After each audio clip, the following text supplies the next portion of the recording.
High, সবাই কেমন আছো? না না, আজ কোনো রান্নাবান্নার ভিডিও না। আজ আমরা যাচ্ছি ঘুরতে।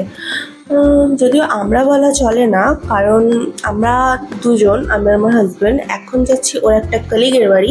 ওখান থেকে ওর ওর বন্ধু, তার ফ্যামিলি আর আমরা যাব ঘুরতে।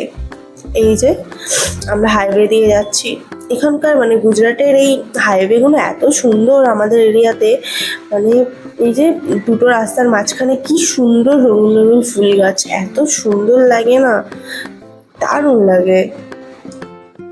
যাই হোক, এবারে ওদের বাড়িতে পৌঁছে গেলাম। যদিও সবাইকে ক্যামেরাবন্দি করা করিনি, আমি সবার পছন্দ নাও হতে পারে। ওদের বাড়ি থেকে আমাদের বাইকটা ওদের বাড়িতে পার্কিং করে তারপর ওদের 4 হুইলারে করে আমরা বেরিয়ে পড়েছি ঘুরতে যাওয়ার জন্য। আর এই যে এটা হচ্ছে নর্মদা নদী। আমরা যাব নদীর ওই পারে, ওই যে বোট চড়ে আমরা যাব ওই পারে। ওই পারে একটা মন্দির আছে আর বোটানিক্যাল গার্ডেনের মতন বড় বট গাছ আছে।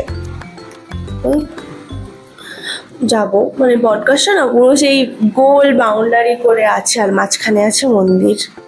এই যে, যদিও আমি অনেক বছর পরে আবার এই বোট চড়ছি।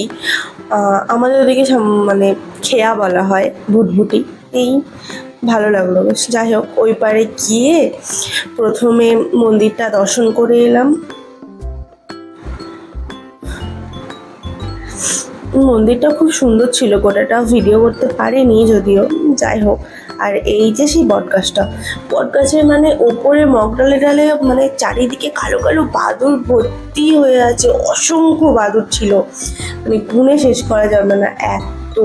আর এই যে বটগাছটা গোল বাউন্ডারি করে শিকড় ছাড়া আছে, অনেকটা পুরনো না, ওই জন্য দারুণ ছিল। চারিদিকটা বেশ ভালো খোলামেলা হাওয়া। যাই হোক, ওখানে একটা পিকনিকের মতন বাড়ি থেকে খাবার এনে চাদর পেতে আর এই যে আমরা খেতে বসে গেছি। এই প্রথমে একটু ধাবেলি খাওয়া হলো, তারপরে ঢোকলা বা খাম্মান, আর এই যে মুড়া বাটাটা খাওয়া হলো। আর এখানে না চারিদিকে এই বাদর ভর্তি, হনুমান ভর্তি এখানে। এই যে সবাই কলা কিনে কিনে কলা খাওয়াচ্ছিল, পুরো যেন মেলা বসেছে। মানুষের সাথে সাথে ওরাও কেউ কেউ তো পুরো পার্লেজি বিস্কুট, মারি বিস্কুটের পেটি কিনে এনে ওদের হাতে হাতে দিচ্ছিল। আর এখানে এই দাদুটা কলা বিক্রি করছিল আমাদের সবাইকে, যাতে একটু কলটাও দিতে পারি। যাই হোক, এই যে এখানে আমার বর আর তার বন্ধু আর তার বন্ধুর ছেলে, ওই যে ওখানে ওরা গাছে উঠে ওরাও বাদর সেজে নিয়েছে, আর কি বলবো। যাই হোক, আমি আর ওনার ওয়াইফ ওদের ফটোটা তুলে দিচ্ছিলাম। যাই হোক, অনেক মজা হলো, বেশ ভালো লাগলো। তারপরে এবার বাড়ি ফেরার পালা। দারুণ লেগেছে জায়গাটা, খুবই সুন্দর।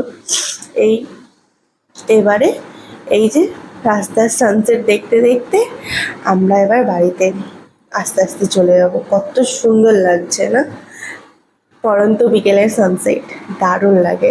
যাই হোক, আজকের ব্লগটা এইটুকু।